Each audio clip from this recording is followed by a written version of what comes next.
Hello, this is the middle of November, and in the UK it's not been that cold yet, but it's going to start being that way soon. And I thought I'd do a quick update on the video I did before about heat pumps and the cost of, because we're now into the price cap, and I'll show you in a minute the actual price that we're paying, and you can see the effect. But there's a couple of things that people aren't aware of.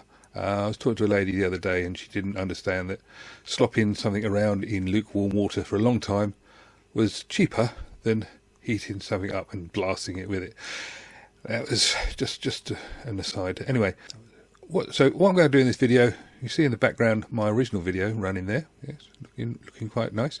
But this one is just going to be a few facts and figures, just a quick update on how things are working and what you can expect, and a couple of tips that might get you to save a couple of pence or pounds, or the way things are going, your entire bank account, you never know. Anyway, let's get on with it, and I'll be with you in voice, if not in face.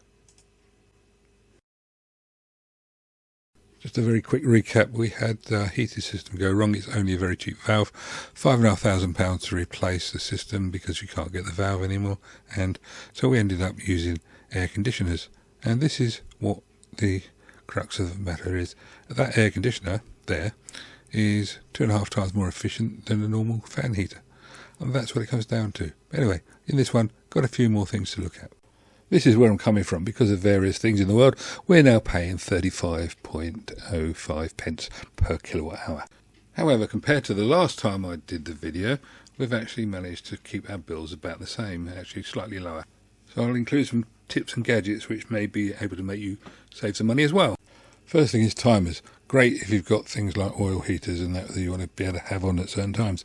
And if you don't want them on other times, which is more important, you might want to have it on things like lights and stuff that needs to be on but doesn't need to be on all the time. We've got one of these on our towel rail, so it's only on just enough to dry the towels out, but not to cook the house. We used to have one on our immersion heater, but I'll tell you why that's not the case at the moment. But first, something people don't tend to think of for keeping warm. This is something you don't see very often in British houses, actually. Most of the time people put these in the conservatories to try and keep cool. But the thing about these is they suck and blow, so if you put one of these where you want to keep warm, you can use it in reverse. And the reason to do that is to get the heat off the ceiling and down to where you are, which is nearer the floor. There can be a 10-degree difference between the top of the ceiling and the bottom of your floor. It's simple. By sucking the cold air up, you push the hot air down, and you don't get the drafts. We now have 2 of them, and they only cost £59 from Amazon or thereabouts. Make sure all your light bulbs are LED ones, because they are 8 times more efficient than normal bulbs, which means you only have to pay 1/8 of what you would otherwise do.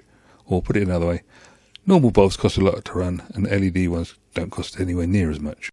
This is what we now have on our immersion heater. It's a one-touch timer switch on for only 1 hour, then it shuts off again. Now this has saved us so much money. Put the immersion on for an hour in the morning, and that's the water for the day. But if you need water for a shower or something, then all you do is touch it again. We've got a bright LED light which shows us that it's on, and that saved us about £5 a day.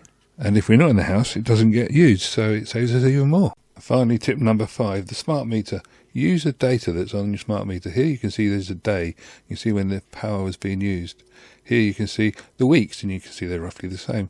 And here you can see what the bills have been over the year. And you can see a healthy decline as I've been doing the tips. Here's a practical demonstration. Turning on the tumble dryer. 14 pence. Turn on the tumble dryer. 3 kilowatt tumble dryer. It's on high. Back to the meter. Boom. Let's have a look. That tumble dryer is costing 85 pence an hour to run. Just shows you how you've got to be careful. I was going to do an exhaustive list on this, but I decided not to. If you want any help, just leave a comment in the comments. Catch you later. Bye-bye.